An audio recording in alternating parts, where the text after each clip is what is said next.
आर्थिक, सांस्कृतिक, सामाजिक जो बदल घडू शकतो तो म्हणजे कार्यकर्ता. आपण असं अकॅडमीमध्ये व्याख्या केली जाते, ते बरोबर आहे आणि त्यातूनच केलं. परंतु आताचा कार्यकर्ता हा राजकीय, धार्मिक बदल घडून आणण्यासाठी काम करतोय का, असा प्रश्न निर्माण झालेला. जे नेतृत्वाची तानाशाही आहे, एक जबाबदारीचा अभाव आहे आणि कायदेशीर गंभीरता. आता यामध्ये नेतृत्वाची तानाशाही म्हणजे काय की कार्यकर्ता, आम्ही कार्यकर्ता आणि आमचं नेतृत्व यामध्ये विचारांची तफावत झालेली आहे. नेतृत्व आणि कार्यकर्ता विचारांची तफावत झालेली आहे, म्हणून आमचा कार्यकर्ता हा मागे पडलेला आहे. उद्याचं राजकारण, उद्याची भारताचं भवितव्य, राजकीय भवितव्य काय असणार आहे, आताच्या पिढीमध्ये कोणता नेता असा तयार होणार आहे, सगळे इकॉनॉमिकल दृष्टिकोनातून, धार्मिक दृष्टिकोनातून बघतायत. हा माझा नेता, हा माझ्या जातीचा आहे, माझ्या धर्माचा आहे, म्हणून हा मी पक्ष जॉईन करतोय. नमस्कार, नवराष्ट्र लाईव्ह मध्ये आपलं स्वागत आहे.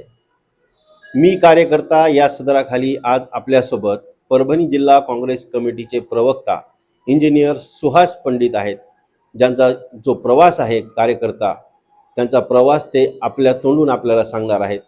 कॉलेज जीवनापासूनच त्यांना काँग्रेसच्या विचाराने प्रेरित झाले होते आणि त्यानंतर आत्तापर्यंत ते काँग्रेस पक्षामध्येच काम करत आहेत. आपण त्यांच्याकडून जाणून घेऊ नेमका आपला प्रवास कसा राहिला.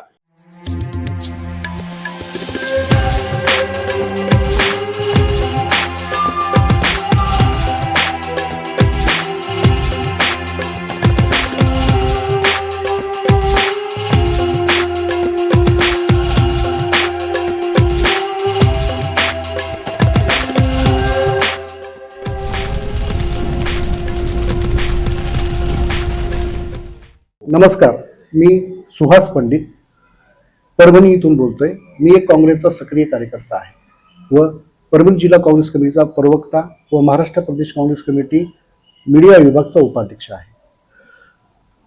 माझं शालेय शिक्षण परभणीतून झालेलं आहे आणि उच्च शिक्षणासाठी मी मुंबई विद्यापीठामध्ये इंजिनियर या पदवीकरता VGTI कॉलेजमध्ये शिक्षण घेतलेलं आहे.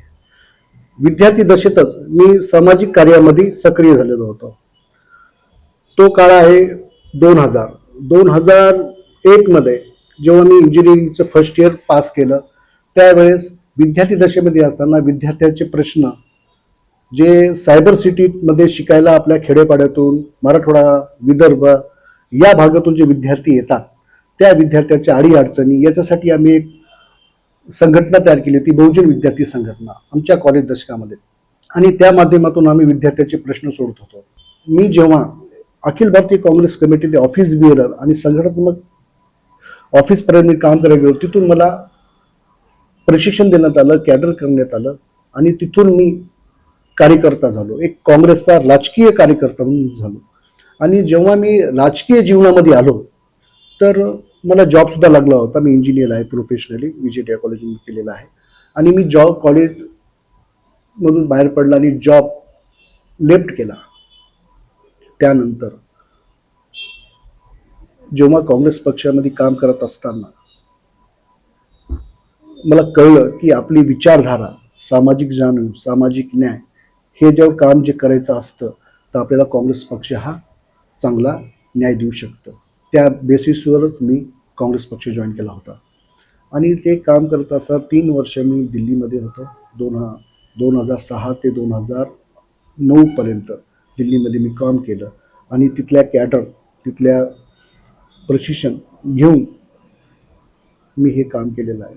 मला वाटतं त्यावेळेस काँग्रेसची विचारधारा आणि काँग्रेस करण्याची पद्धती ही खूप वेगळी होती. आताचे कार्यकर्ता किंवा आताची विचारपणे मी जे बघतोय काँग्रेस कमिटीमध्ये जे नेते आहेत, कार्यकर्ते आहेत, त्यांची एक विचारधारा आणि त्यांची काम करण्याची पद्धती यामध्ये खूप दुखावत आणि तफावत म्हणायला काही हरकत नाही, खूप आहे. आणि खूप जण आता काँग्रेस सोडतायत. तुम्ही बघतायत आजचं वातावरण काय आहे, काय नाही. आणि आता मला प्रश्न पडतोय की कार्यकर्ता म्हणजे काय. जेव्हा मी 2008-09 इथं आलं, परभणी इथे आलो, तर आमचे जिल्हा अध्यक्ष माननीय सुनीलदादा देशमुख हे आमदार होते.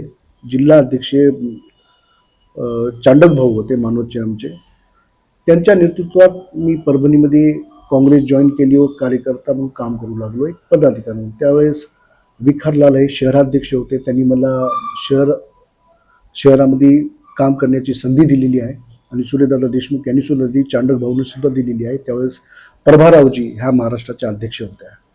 आणि परभणीमध्ये जेव्हा मी कार्यकर्ता, एक सामान्य काँग्रेसचा कार्यकर्ता म्हणून, मी कुठेही इंजिनियर कुठेही काही असं लावत नव्हतं, एक सामान्य कार्यकर्ता म्हणून काम करत होतो.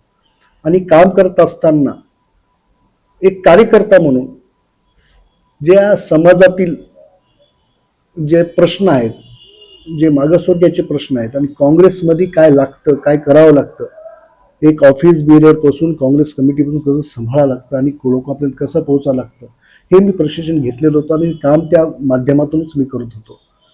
त्या काळी काम करत असताना महानगरपालिकेचं इलेक्शनचं कॅम्पेन केलं, झेडपी जिल्हा परिषदचं कॅम्पेन केलं.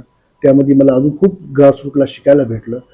तर मी इथे आलेलो असताना मला कोण ओळखणारी काँग्रेस कार्यकर्ता म्हणून, त्यावेळेस मी 2008ला माझं मुखपत्र काढलं आणि त्या मुखपत्राचं माझं नाव आहे इंटलेक्च्युअल लोकमेट. मला कोण ओळखणार?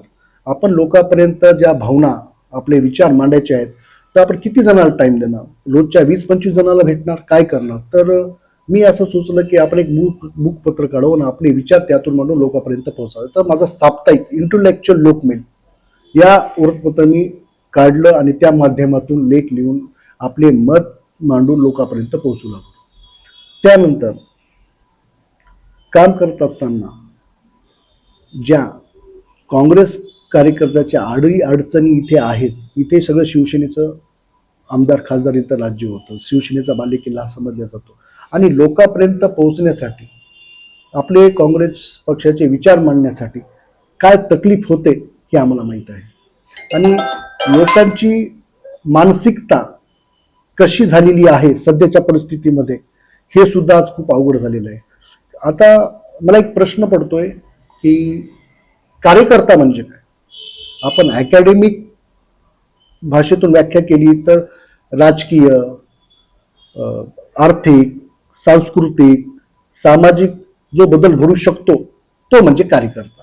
आपण असं अकॅडमिकमध्ये व्याख्या केली जाते, ते बरोबर आहे आणि त्यातूनच केलं. परंतु आताचा कार्यकर्ता हा राजकीय, धार्मिक बदल घडवून आणण्यासाठी काम करतोय का, असा प्रश्न निर्माण झालेला. जास्तीत जास्त धार्मिक बदल घडवून आणण्यासाठीच कार्यकर्ता काम करतोय. हर एक पक्षातले लोक, त्यांचे मुद्दे, त्यांचे विचार हे धार्मिक लेवलला जास्त गेलेले आहेत. परंतु कार्यकर्ता हा राजकीय, पर्यावरणीय आणि आर्थिक आणि सांस्कृतिक बदल घडवून करण्यासाठी असतो. असे असताना सुद्धा आता धार्मिक बदल घडवून आणण्यासाठी कार्यकर्ता निर्माण करण्यात जातोय पक्षातून, हा माझा आरोपच आहे. आणि जे वयोगट 18 ते 30 वयोगटातले जे युवक कार्यकर्ते आहेत, 30 ते 40 वयोगटातले कार्यकर्ते आहेत, त्यांची विचारधारा आज बघितली तर धार्मिक आणि आर्थिक बदल घडवून आणण्यासाठी जास्त चाललेली आहे. आणि असे का होतंय? हर एक पक्षाची विचारधारा त्या पक्षाच्या कार्यकर्त्याला चांगलीच वाटत असते, त्या पक्षाच्या विचार परंपरांपणे तो कार्य करत असतो.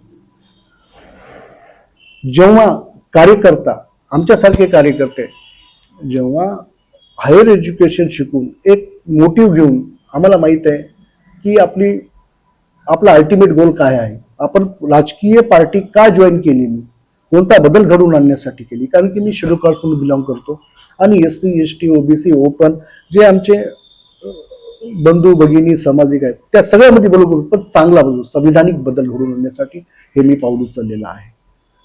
परंतु आता मी बघतोय की राजनीती कशासाठी जॉईन केली? केवळ त्या विद्यार्थ्याला, त्या कार्यकर्त्याला जॉब भेटला नाही, जॉब भेटत नाही म्हणून तो राजकीय पक्ष जॉईन करतोय आणि आपली आर्थिक परिस्थिती बदलण्याचा प्रयत्न करतोय.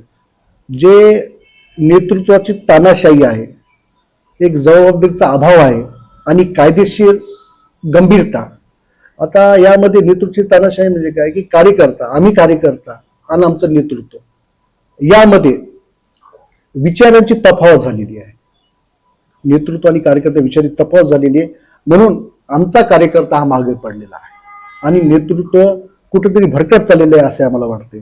तसेच काँग्रेसमधील बोलतोय बरं, जबाबदारीचा अभाव. आणि जबाबदारीचा अभाव म्हणजे काय, जो आमचं नेतृत्व आहे, काँग्रेसचं नेतृत्व आहे, आमचे जे पक्षश्रेष्ठी आहेत ते निवडून आले किंवा मोठ्या पदावर गेले तर कार्यकर्त्याचे दुर्लक्ष होतं हे आम्हाला बघण्यात येत आहे.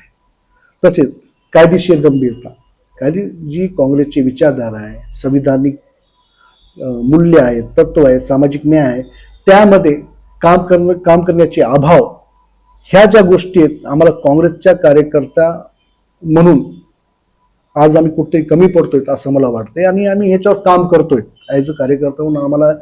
आम्ही आज अजून जे युथ काळ याच्यामध्ये मी जे काम करत होतो वयामध्ये, आता सुद्धा तीच करण्याची वेळ आलेली आहे असे मला वाटते. राजकीय कार्यकर्ता हे पक्षाचे पायाभूत सैनिक असतात. त्याचे प्रश्न, त्याचे विचार हे पक्षश्रेष्ठींना ऐकून घेतले पाहिजे आणि त्याच्यावर शहानिशा करून त्याला न्याय दिला पाहिजे असे आम्हाला वाटते.